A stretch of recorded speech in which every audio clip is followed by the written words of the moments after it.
할머니, 내 돈 어디 갔어? 내 돈 어디 갔냐고. 저는 그 순간 무릎이 꺾였습니다.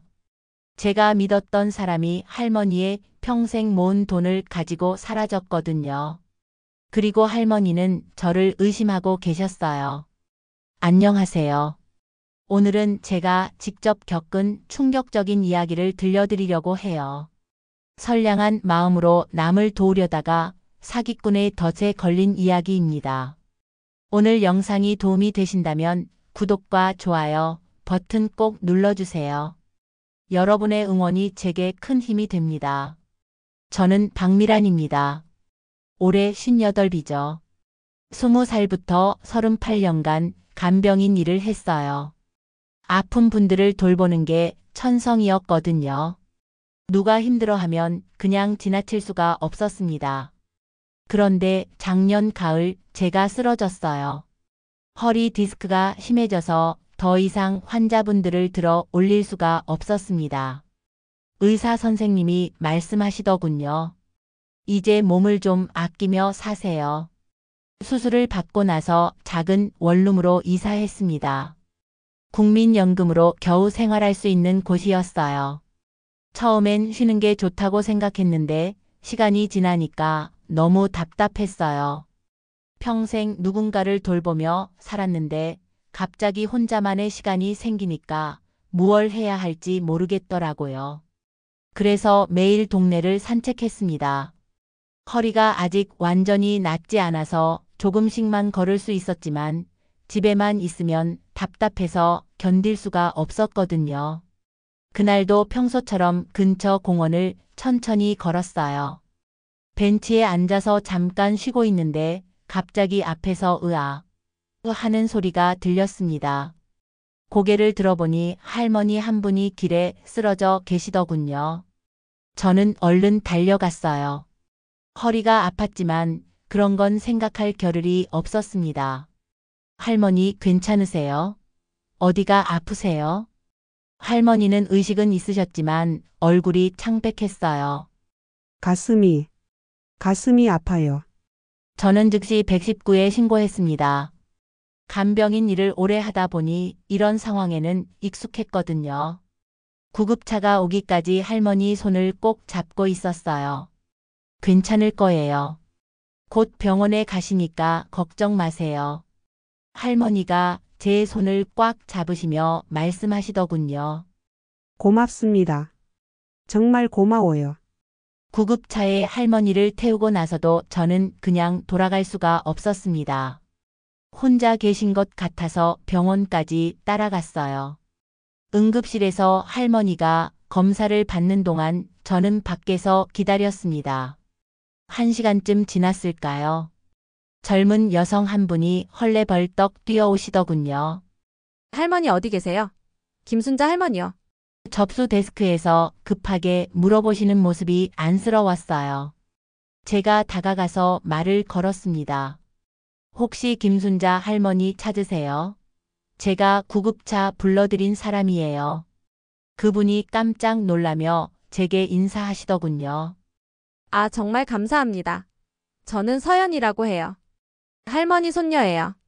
할머니가 지금 어떠세요? 다행히 큰 문제는 없으시대요. 가슴이 답답해서 그러셨던 것 같아요. 연희가 눈물을 글썽이며 제 손을 잡았습니다. 정말 어떻게 감사드려야 할지 모르겠어요. 이모님이 아니셨으면 어떻게 됐을지. 저는 괜히 민망해서 손사래를 쳤어요. 아니에요. 누구라도 그랬을 거예요. 아니에요. 요즘 세상에 이렇게 따뜻하신 분이 어디 있어요? 연희는 계속해서 고마워했습니다. 혹시 연락처 좀 알 수 있을까요? 할머니가 깨어나시면 꼭 인사드리고 싶어 하실 거예요. 저는 잠시 망설였어요. 낯선 사람과 연락처를 주고받는 게 조금 부담스러웠거든요. 하지만 연희가 너무 간절하게 부탁하는데 거절할 수가 없었습니다. 네, 그럼 제 번호 드릴게요.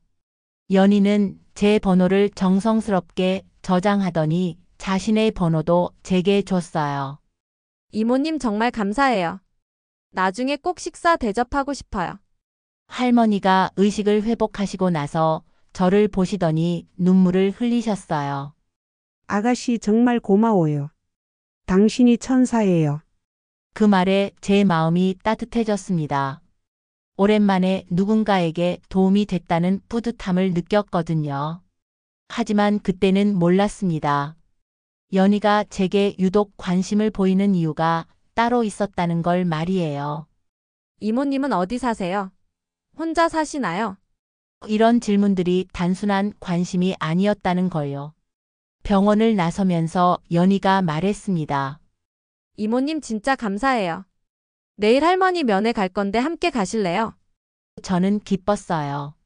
누군가 저를 필요로 한다는 느낌이 들어서 말이죠. 집으로 돌아가는 길에 저는 마음이 설렜습니다. 오랜만에 새로운 인연을 만난 것 같았어요. 허리 수술 후 움츠러들어 있던 제게 활력을 주는 만남이라고 생각했거든요. 그런데 지금 생각해보면 그때부터 조금 이상했어요. 연희가 제 경제 상황이나 생활에 대해 너무 자세히 물어봤거든요. 하지만 그때의 저는 그저 친절한 사람이라고만 생각했습니다. 다음 날 연희에게서 전화가 왔어요. 이모님 안녕하세요. 어제 정말 감사했어요. 할머니가 계속 이모님 이야기만 하세요. 저는 기분이 좋았습니다. 누군가 저를 기억해주고 고마워한다는 게 얼마나 오랜만인지 몰랐거든요. 아, 그러세요? 할머니 괜찮으시죠? 네, 많이 좋아지셨어요. 그런데 이모님 오늘 시간 되시면 함께 병문안 가실 수 있을까요? 할머니가 꼭 뵙고 싶어 하세요. 저는 주저없이 대답했어요. 네, 좋아요. 몇 시에 만날까요? 병원에서 만난 연희는 정말 다정했습니다. 이모님 어제 문 여쭤봤는데 간병인 일을 하셨다고 하셨죠? 정말 대단하세요. 그런 일은 아무나 할 수 있는 게 아닌데. 할머니 병실에 들어가니 할머니가 저를 보시고 환하게 웃으셨어요. 아이고 우리 은인이 왔네. 어제 정말 고마웠어요. 할머니 괜찮으시다니 다행이에요. 많이 놀라셨죠? 저는 할머니 곁에 앉아서 이야기를 나눴어요. 오랜만에 환자분과 대화하니까 예전 기억이 떠올랐습니다. 연희가 옆에서 지켜보더니 말했어요. 이모님 같은 분이 할머니 곁에 계시면 얼마나 든든할까요? 할머니도 외로우시잖아요. 그러게요. 할머니 평소에 혼자 계세요? 제가 물으니까 할머니가 고개를 끄덕이셨어요. 응, 혼자 살지. 자식들은 다 바쁘고. 이 아이만 가끔 와주는데 이 아이도 직장 다니느라 힘들어. 할머니가 연희를 바라보며 말씀하셨어요.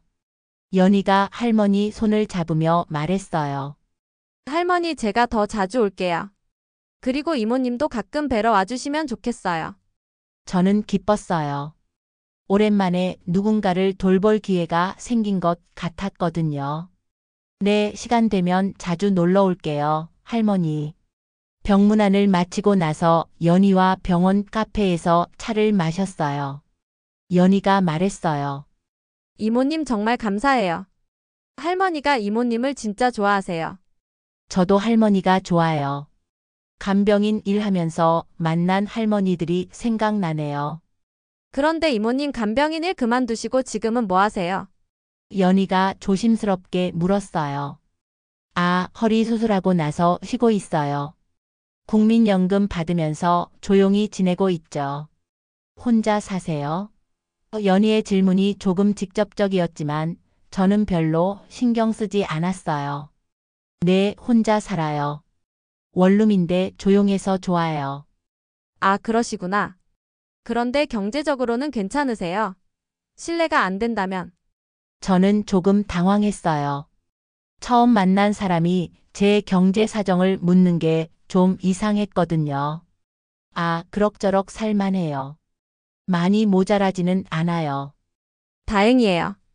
요즘 혼자 사시는 분들 걱정이 많잖아요. 연희가 웃으며 말했지만 저는 왠지 모르게 찜찜한 기분이 들었어요. 집으로 돌아가는 길에 연희가 계속 제 생활에 대해 물어봤어요. 집이 어느 동네세요? 가족은 없으세요? 처음엔 관심 있어서 묻는 줄 알았는데 너무 자세히 물어보니까 조금 부담스러웠습니다. 왜 그렇게 자세히 물어보세요? 제가 웃으며 물으니까 연희가 당황한 표정을 지었어요. 아, 죄송해요. 그냥 이모님이 좋은 분 같아서 궁금했어요. 요즘 세상에 이렇게 따뜻한 분 만나기 어려우니까. 집에 와서 생각해봐도 연희의 행동이 조금 이상했어요. 너무 친절하긴 한데 뭔가 목적이 있는 것 같은 느낌이 들었거든요. 하지만 그때의 저는 오랜만에 만난 인연이 반가워서 그런 의심을 떨쳐버렸습니다. 며칠 후 연희에게서 또 전화가 왔어요. 이모님 할머니가 퇴원하셨어요. 그런데 혼자 계시기가 걱정되는데 혹시 가끔 안부라도 확인해 주실 수 있을까요? 저는 당연하다는 듯이 대답했어요. 그럼요. 할머니 주소 알려주세요. 시간 날 때 들러볼게요. 그때만 해도 저는 단순히 외로운 할머니를 도와주는 일이라고 생각했습니다. 제가 사기의 첫 번째 단계에 발을 들여놓고 있다는 사실을 전혀 몰랐어요. 할머니가 퇴원하신 지 일주일 후 연희에게서 급한 전화가 왔어요. 이모님 큰일 났어요. 할머니가 또 쓰러지셨어요. 저는 깜짝 놀라서 물었어요. 어떻게 된 거예요? 병원에 가셨어요? 지금 응급실에 계세요. 그런데 이모님 죄송한데 제가 회사 일로 당장 갈 수가 없어서 혹시 할머니 좀 봐주실 수 있을까요? 저는 당연히 간다고 했어요. 허리가 아직 완전히 낫지 않았지만 할머니가 혼자 계시는 걸 그냥 둘 수는 없었거든요. 병원에 도착해보니 할머니는 다행히 큰 문제가 없으셨어요. 혈압이 좀 올라가셨던 것 뿐이었어요. 할머니 괜찮으세요? 많이 놀라셨죠? 미란아, 내가 왔구나. 고마워. 할머니가 제 손을 잡으시며 말씀하셨어요. 벌써 이름까지 불러주시는 게 고마웠어요. 할머니를 집까지 모셔다 드리고 저는 며칠간 할머니 댁에 자주 들렀어요. 혼자 계시는 게 걱정됐거든요. 할머니도 제가 오면 너무 좋아하셨어요. 미란아, 내가 있으니까 든든하다. 정말 고마워. 할머니와 이야기를 나누고 간단한 집안일도 도와드리고 약 드실 시간도 챙겨드렸어요. 마치 예전에 간병인 일을 하던 때가 생각났습니다. 그런데 며칠 후 연희가 찾아왔어요. 이모님 정말 감사해요. 할머니가 이모님 이야기만 하세요. 별 말씀을요. 저도 할머니가 좋아요. 연희가 조심스럽게 말을 꺼냈어요. 그런데 이모님 혹시 제안을 하나 드려도 될까요? 무슨 제안이요? 할머니 돌봄을 정식으로 부탁드리면 어떨까 해서요. 물론 일당도 드리고요. 이모님도 간병인 경력이 있으시니까 할머니가 안전하실 것 같아서. 저는 잠시 망설였어요. 돈을 받고 일을 하는 것과 그냥 도와드리는 건 다르니까요. 하지만 생각해보니 경제적으로도 도움이 될 것 같았어요. 일당은 얼마나 생각하세요? 하루에 5만 원 정도 어떠세요? 그리고 주 3회 정도만 와주시면 돼요. 저는 고민 끝에 승낙했어요. 할머니도 좋아하시고 저에게도 경제적으로 도움이 되니까요. 그럼 할머니가 괜찮다고 하시면 해볼게요. 할머니는 너무 좋아하셨어요. 미란아, 내가 와서 돌봐준다니 얼마나 좋니? 정말 고마워.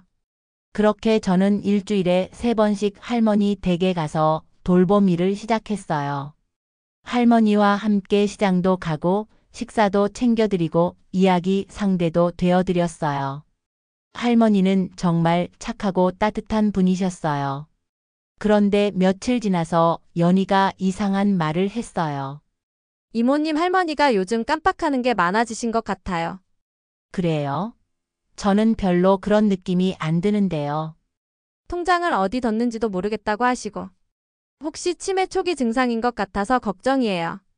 제가 할머니께 물어보니 할머니가 말씀하셨어요. 아, 통장 말이야? 어디 뒀는지 까먹었네. 나이 들어서 그런가 봐. 연희가 제게 속삭였어요. 이모님 혹시 할머니 방 좀 찾아봐 주실 수 있을까요? 통장이 없으면 병원비도 못 내잖아요. 저는 찜찜했어요. 다른 사람 물건을 뒤지는 게 옳지 않다고 생각했거든요. 그런 건 연희 씨가 하시는 게 제가 하면 할머니가 서운해 하실 것 같아서요. 이모님이면 괜찮아 하실 것 같은데. 결국 저는 연희와 함께 할머니 방을 살펴봤어요. 그런데 이상했어요. 연희가 너무 능숙하게 이곳저곳을 뒤지더라고요. 마치 미리 알고 있는 것처럼요. 연희가 서랍 깊숙한 곳에서 통장을 찾아냈어요. 그때는 몰랐어요.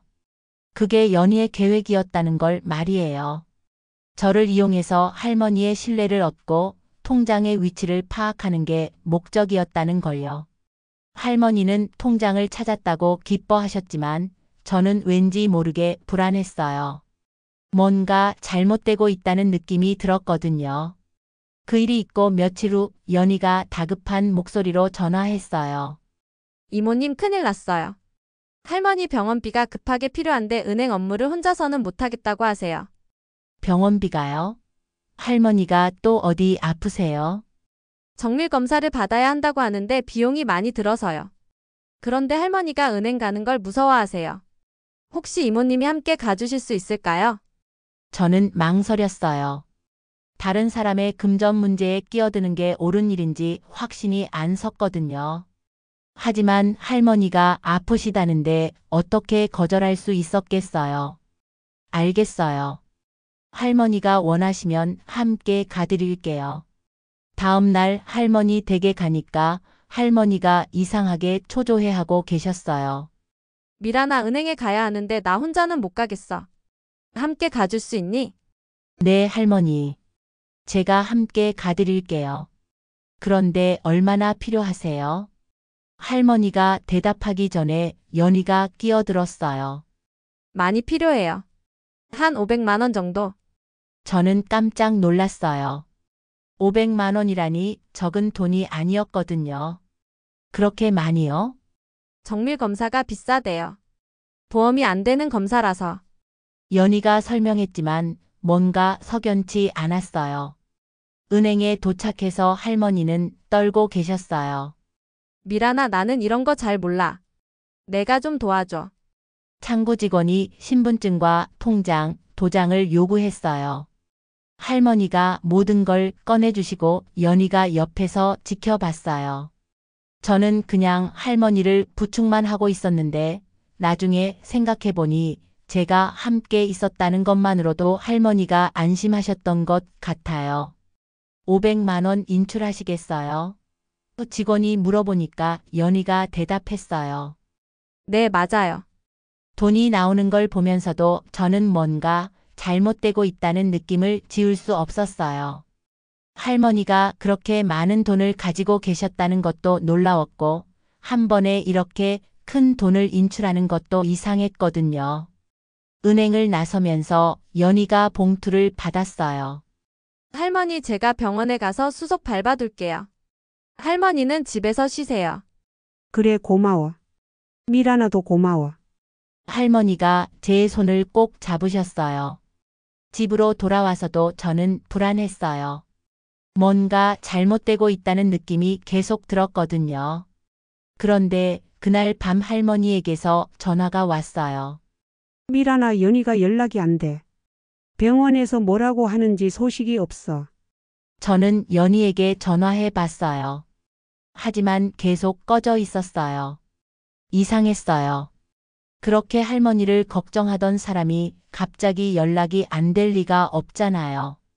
다음 날 할머니 댁에 가니까 할머니가 울고 계셨어요. 미란아, 연희가 연락이 안 돼. 내 돈은 어떻게 된 거야? 그제야 저는 사태의 심각성을 깨달았어요. 할머니 연희한테 언제부터 연락이 안 돼요? 어제부터. 전화도 안 받고 문자도 안 와. 병원에서는 그런 예약 없다고 하더라고. 제 머리가 하얘졌어요. 설마 연희가 할머니 돈을 가지고 도망친 건 아니겠죠? 하지만 상황을 보니까 그럴 가능성이 높았어요.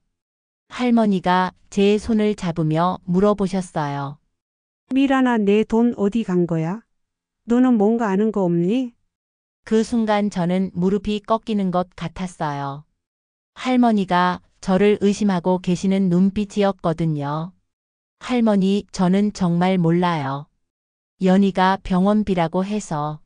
그럼 내 돈은 어떻게 된 거야? 내가 평생 모은 돈인데. 할머니가 울부짖으셨어요. 저는 그 자리에 주저앉고 말았어요.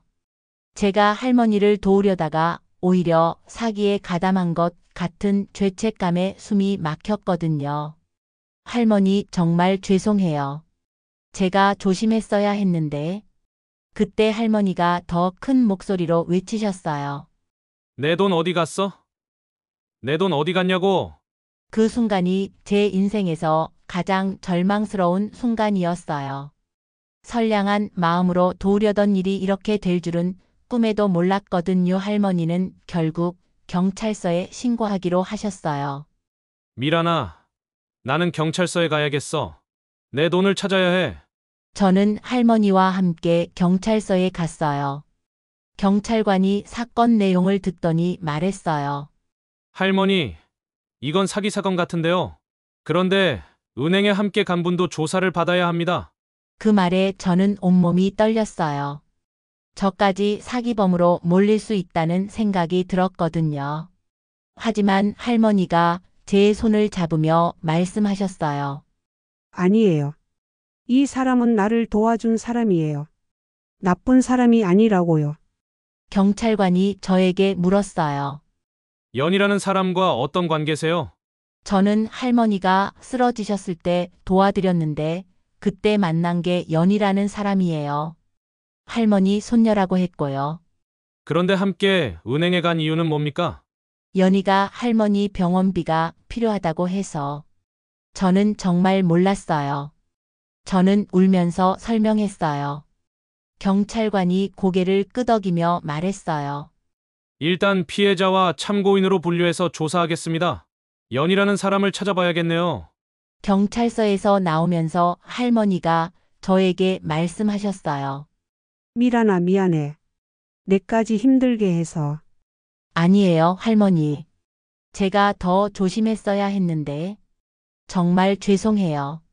저는 할머니 앞에서 무릎을 꿇었어요. 할머니, 제가 가진 돈이 많지 않지만 조금이라도 드릴게요. 할머니가 저를 일으켜 세우며 말씀하셨어요. 아니야, 미란아. 너는 나를 도우려고 한 거야. 내 잘못이 아니야. 하지만 저는 너무나 죄책감이 들었어요. 제가 조심하지 못해서 할머니가 평생 모은 돈을 잃게 한 것 같았거든요. 그날 밤 잠을 이룰 수가 없었어요. 다음 날 할머니 댁에 갔어요.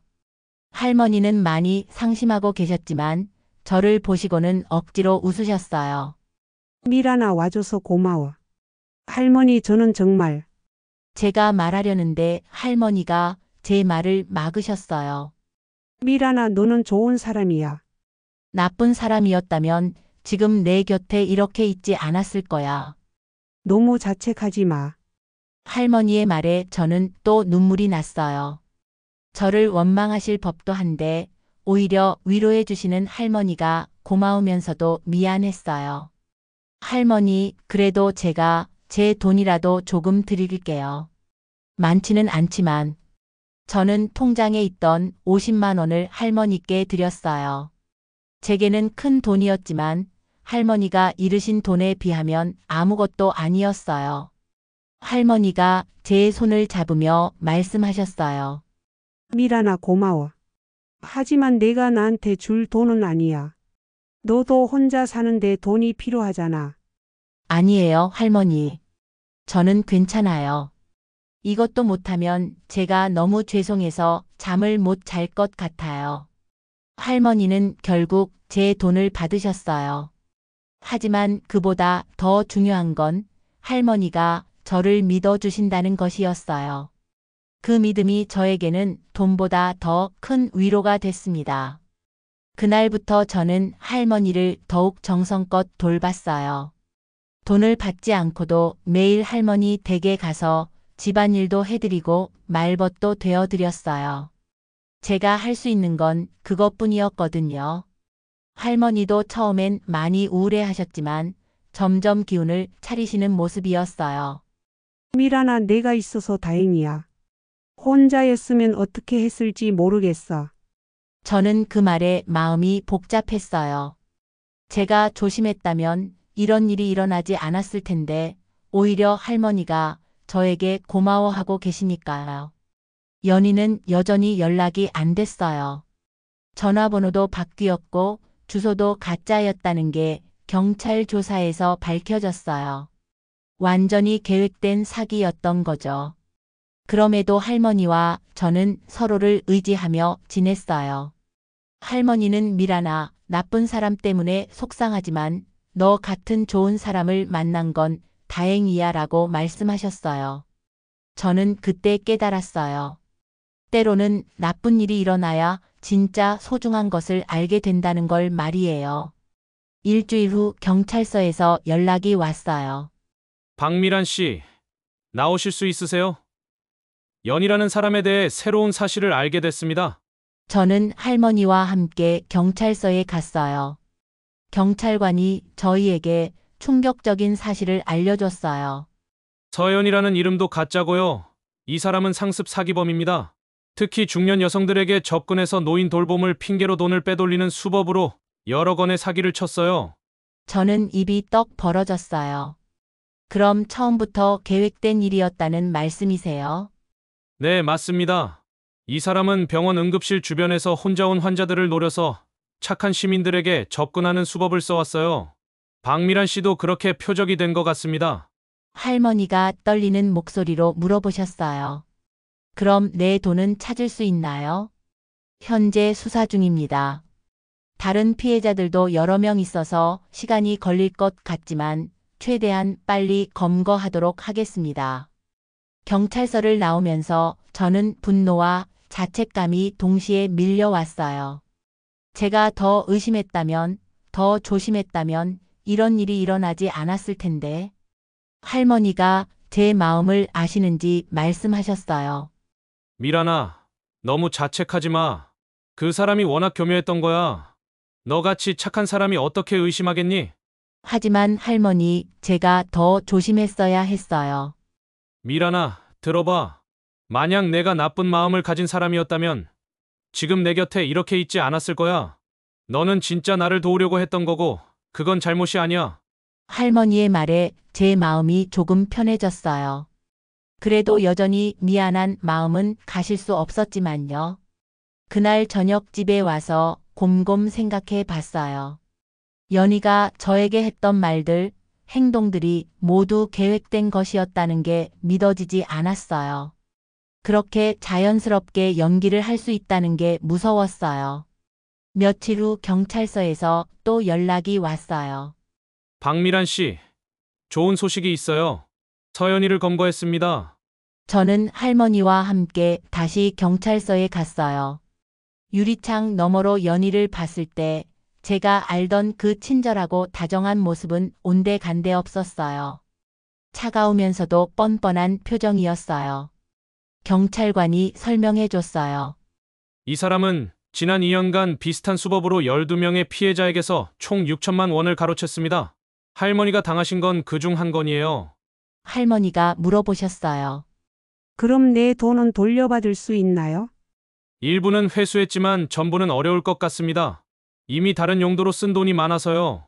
그래도 절반 정도는 돌려받을 수 있다는 소식이었어요. 할머니는 많이 안도하셨어요. 돌아오는 길에 할머니가 말씀하셨어요. 미란아, 나쁜 사람 때문에 상처받았지만 너 같은 좋은 사람도 만났잖아. 세상에는 나쁜 사람도 있지만 좋은 사람이 더 많은 것 같아. 저는 그 말에 깊이 공감했어요. 연희 때문에 상처받았지만 할머니와의 진짜 인연을 만난 건 오히려 다행이었어요. 할머니, 저도 할머니를 만나서 정말 다행이에요. 혼자였으면 이 일을 어떻게 견뎠을지 몰라요. 할머니가 제 손을 꼭 잡으며 말씀하셨어요. 우리 이제 진짜 가족이 된 것 같아. 혈연은 아니지만 마음으로는 진짜 가족보다 더 가까운 것 같아. 그 말에 저는 눈물이 났어요. 사기 때문에 상처받았지만 그 덕분에 진짜 가족 같은 인연을 얻게 된 거니까요. 연희가 검거되고 한 달이 지났을 때 뜻밖의 손님이 할머니 댁을 찾아왔어요. 40대쯤 돼 보이는 남자분이었는데 할머니를 보시더니 눈물을 흘리시더군요. 어머니 정말 죄송해요. 이제야 왔어요. 알고 보니 할머니의 진짜 아들이었어요. 오랫동안 연락을 못하고 지내다가 경찰서에서 연락을 받고서야 어머니 상황을 알게 됐다는 거였어요. 어머니, 제가 더 자주 안부를 여쭤봤어야 했는데 이런 일을 당하시게 해서 정말 죄송해요. 할머니는 아들을 보시더니 울음을 터뜨리셨어요. 아들아, 내가 와줘서 고마워. 하지만 나는 괜찮아. 미란이가 있어서 혼자가 아니었어. 아들이 저를 보더니 깊이 인사했어요. 어머니를 돌봐주셔서 정말 감사해요. 제가 못한 일을 해주셨네요. 저는 괜히 민망해서 손사래를 쳤어요. 아니에요. 저도 할머니가 좋아서 한 일이에요. 그런데 아들이 저에게 제안을 했어요. 혹시 앞으로도 어머니 돌봄을 부탁드릴 수 있을까요? 정식으로 간병인 계약을 하고 싶어요. 제가 멀리 살아서 자주 오기 어려워서요. 저는 망설였어요. 허리 상태가 완전히 낫지 않아서 무리한 일은 할 수 없었거든요. 제가 허리 수술을 해서 무거운 일은 못해요. 괜찮습니다. 집안일이나 말벗 정도만 해주시면 돼요. 월급도 제대로 드릴게요. 할머니도 저를 바라보며 말씀하셨어요.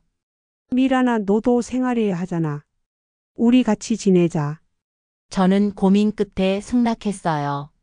할머니와 함께 지내는 게 좋기도 했고 경제적으로도 도움이 될 것 같았거든요. 그렇게 저는 정식으로 할머니의 간병인이 됐어요. 하지만 다른 간병인들과는 달랐어요. 할머니와 저는 진짜 가족처럼 지냈거든요. 아침에 일어나면 함께 라디오를 들으며 아침 식사를 하고 날씨가 좋으면 근처 공원을 산책했어요.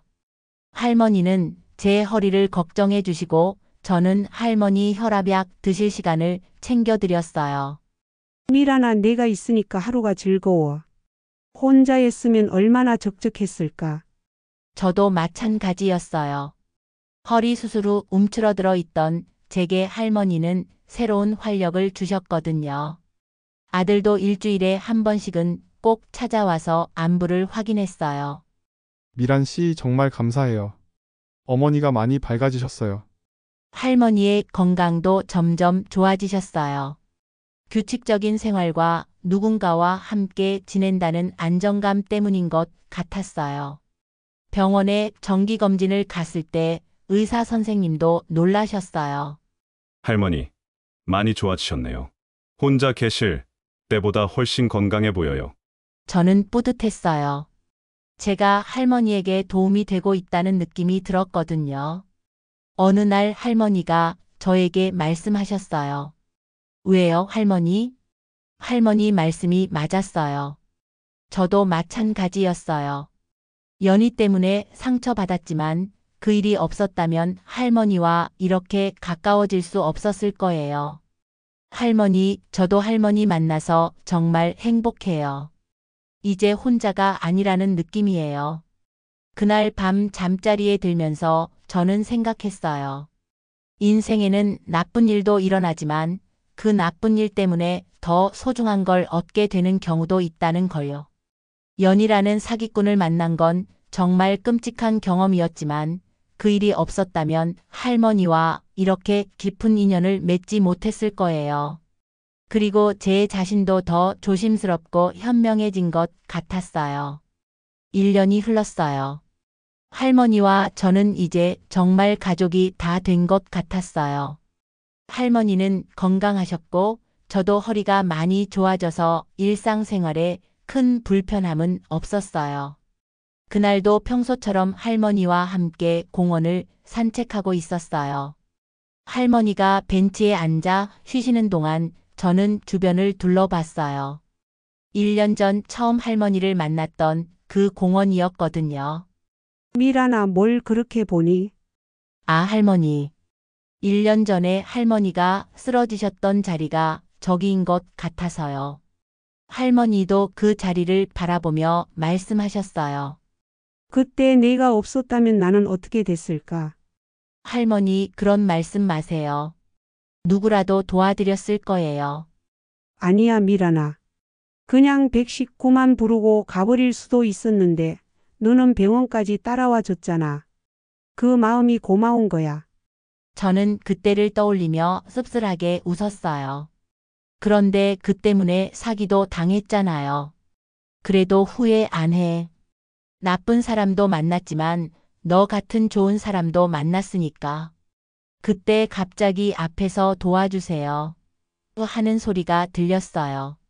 젊은 여자가 할아버지 한 분을 부축하고 있었어요. 할아버지가 갑자기 쓰러진 것 같았어요. 저는 반사적으로 일어나려다가 잠시 망설였어요. 1년 전 일이 떠올랐거든요. 하지만 할머니가 제 손을 잡으며 말씀하셨어요. 미란아, 가서 도와줘. 하지만 이번엔 조심해. 저는 할머니 말씀에 고개를 끄덕이고 그쪽으로 갔어요. 할아버지는 의식이 있었지만 숨을 가쁘게 쉬고 계셨어요. 119 부르셨어요? 제가 물으니까 그 여자가 당황한 표정으로 대답했어요. 아직. 어떻게 해야 할지 모르겠어요. 저는 즉시 119에 신고했어요. 할아버지 괜찮으세요? 곧 구급차 올 거예요. 구급차가 올 때까지 할아버지를 돌봤어요. 1년 전과 똑같은 상황이었지만 이번엔 달랐어요. 저는 그 여자의 행동을 유심히 관찰했어요. 혹시 연희 같은 사람이 아닐까 하는 경계심 때문이었어요. 구급차가 와서 할아버지를 병원으로 모셔갔어요. 그 여자가 저에게 인사했어요. 정말 감사해요. 저는 김영미라고 해요. 저는 박미란이에요. 할아버지 괜찮으실 거예요. 영미가 말했어요. 혹시 연락처 좀 알 수 있을까요? 할아버지가 깨어나시면 감사 인사를. 저는 잠시 망설였어요. 1년 전 연희가 했던 것과 똑같은 말이었거든요. 하지만 이번엔 달랐어요. 저는 신중하게 대답했어요. 지금은 할아버지가 더 중요하니까 나중에 생각해 보세요. 병원에서 잘 돌봐드리세요. 영미는 조금 아쉬워하는 표정이었지만 고개를 끄덕였어요. 저는 할머니가 기다리는 벤치로 돌아갔어요. 할머니가 물어보셨어요. 구급차로 병원에 가셨어요. 그런데 할머니 연락처를 달라고 하더라고요. 일단 거절했어요. 1년 전 일이 생각나서 조심스러워서요. 할머니가 제 손을 잡으며 말씀하셨어요. 집으로 돌아가는 길에 저는 생각했어요. 1년 전에 저였다면 망설임 없이 연락처를 줬을 거예요. 하지만 이제는 달랐어요. 여전히 남을 도우려는 마음은 그대로지만 좀 더 신중해진 거죠. 그날 밤 할머니가 말씀하셨어요. 하지만 이제는 조심해요, 할머니. 잠자리에 들면서 저는 지난 1년을 돌아봤어요. 연희라는 사기꾼 때문에 큰 상처를 받았지만 그 덕분에 할머니라는 진짜 가족을 만났어요. 그리고 저 자신도 성장했고요. 나쁜 사람들 때문에 세상에 대한 믿음을 잃을 수도 있었지만 할머니 같은 좋은 사람들이 더 많다는 걸 알게 됐어요. 그리고 제가 비록 실수하고 넘어졌지만 다시 일어날 수 있다는 것도 깨달았어요. 이제 저는 혼자가 아니에요. 할머니가 계시고 할머니 아들도 가족처럼 저를 챙겨주세요. 그리고 무엇보다 제가 누군가에게 필요한 사람이라는 걸 느끼게 됐어요. 몇 달 후 영미라는 그 여자에게서 연락이 왔어요. 단순한 감사 인사였어요. 괜한 의심을 했구나 싶었지만 그래도 조심했던 건 잘한 일이라고 생각해요. 이제 저는 알아요. 세상에는 나쁜 사람도 있지만 좋은 사람이 훨씬 많다는 것을. 그리고 상처받는다고 해서 마음까지 닫아버리면 안 된다는 것도요. 다만 조심스럽게, 지혜롭게 행동하면 되는 거죠. 여러분도 혹시 저처럼 선량한 마음으로 누군가를 도우려다가 상처받은 경험이 있으세요? 그래도 포기하지 마세요. 세상에는 여전히 도움이 필요한 사람들이 많고 여러분의 따뜻한 마음을 기다리는 사람들이 있어요. 다만 저처럼 조심하면서 도움을 주되 지혜롭게 마음을 열되 신중하게 말이에요. 지금 이 순간에도 할머니와 저는 서로를 의지하며 행복하게 지내고 있어요. 아침에는 함께 산책하고 저녁에는 TV를 보며 이야기를 나누죠. 때로는 할머니가 젊었을 때 이야기를 해주시고 저는 간병인 시절 만났던 환자분들 이야기를 들려드려요. 할머니가 자주 하시는 말씀이에요. 그럴 때마다 저는 되레 할머니께 감사한 마음이 들어요. 제게 새로운 인생을 선물해 주신 분이니까요. 연희 때문에 상처받았던 그 시간들이 이제는 소중한 경험으로 느껴져요. 그 일이 없었다면 지금의 행복도 없었을 테니까요. 인생이란 참 신기해요. 가장 힘들었던 순간이 가장 큰 선물을 가져다 주기도 하니까요. 요즘에는 할머니와 함께 동네 문화센터에도 다녀요. 노래교실도 가고 요리교실도 가고요. 할머니는 미란이가 있으니까 이런 것도 해볼 용기가 난다고 하세요. 저 역시 할머니가 계시니까 새로운 일에 도전할 수 있어요. 가끔 길에서 혼자 힘들어 보이는 분들을 보면 여전히 마음이 아파요. 도와드리고 싶은 마음도 들고요. 하지만 이제는 할머니가 항상 말씀하신 것처럼 지혜롭게 행동해요. 정말 도움이 필요한 상황인지 혹시 의심스러운 부분은 없는지 한 번 더 생각하게 됐어요. 그렇다고 해서 제 마음이 차가워진 건 아니에요. 여전히 누군가 힘들어하면 그냥 지나칠 수 없는 성격이거든요. 다만 좀 더 똑똑하게 도와주려고 노력해요. 얼마 전에는 동네에서 길을 잃고 헤매는 치매 할머니를 만났어요. 예전 같았으면 그냥 집까지 모셔다 드렸을 텐데 이번에는 먼저 경찰서에 신고를 하고 함께 기다렸어요. 그게 할머니에게도 저에게도 더 안전한 방법이었거든요. 이제 제가 다른 분들께 조언을 드릴 수 있을 것 같아요. 만약 여러분도 저처럼 누군가를 도와주고 싶은 마음이 든다면 꼭 이것만은 기억하세요. 첫째, 도움을 주는 건 좋지만 너무 깊이 관여하기 전에 한 번 더 생각해 보세요. 특히 금전적인 문제에는 더욱 신중해야 해요.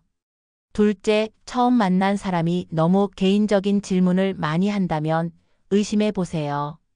진짜 고마워하는 사람은 적당한 선을 지켜요. 셋째, 혼자 결정하지 마세요. 믿을 만한 사람과 상의하거나 필요하다면 관련 기관에 문의해 보세요. 넷째, 무엇보다 여러분 자신을 소중히 여기세요. 남을 도우려다가 자신이 큰 피해를 당하면 결국 아무도 도울 수 없게 돼요. 하지만 그렇다고 해서 마음을 닫지는 마세요. 세상에는 정말 도움이 필요한 사람들이 많아요. 다만 지혜롭게 안전하게 도와주시면 돼요.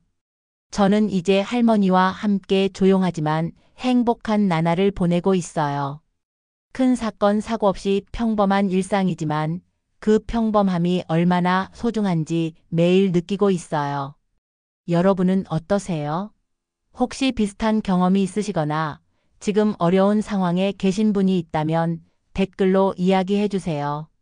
저도 제 경험을 바탕으로 조금이나마 도움이 될 수 있는 말씀을 드리고 싶어요. 그리고 오늘 이야기가 여러분에게 조금이라도 도움이 되셨다면 구독과 좋아요 버튼 눌러주시고 주변에 비슷한 고민을 가진 분들이 계시다면 이 영상을 공유해 주세요. 여러분의 작은 관심이 누군가에게는 큰 위로가 될 수 있어요. 마지막으로 이것만은 꼭 기억해 주세요. 상처받는다고 해서 사랑하는 마음까지 잃어버리면 안 돼요. 다만 좀 더 지혜롭게 좀 더 조심스럽게 사랑하시면 돼요. 그러면 분명 저처럼 진짜 소중한 인연을 만나게 될 거예요. 지금도 할머니 방에서는 평온한 숨소리가 들려와요. 제게는 그 소리가 세상에서 가장 안정감을 주는 소리예요. 혼자가 아니라는 것, 누군가 저를 필요로 한다는 것, 그리고 제가 누군가를 사랑할 수 있다는 것. 이 모든 게 얼마나 큰 축복인지 매일 느끼고 있어요. 여러분도 지금 당장은 힘들고 외로울 수 있지만 분명 좋은 일이 기다리고 있을 거예요. 포기하지 마시고 희망을 잃지 마세요. 그리고 무엇보다 여러분 자신을 사랑해 주세요.